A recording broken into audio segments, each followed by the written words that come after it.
අතගෙන ඔය පාකින්නේ.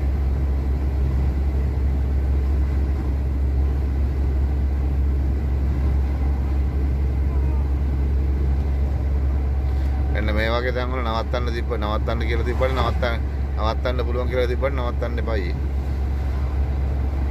SOS වල නවත්තලා ඒ කියන්නේ මේක දැන් ඇතුළට කට්ටේ කපලා නවා කරලා තියෙනවා නම් ඇතුළට දාලා තියෙනවා නම් අවුලක් නැහැ. නැත්තම් නවත්තන්න එපා.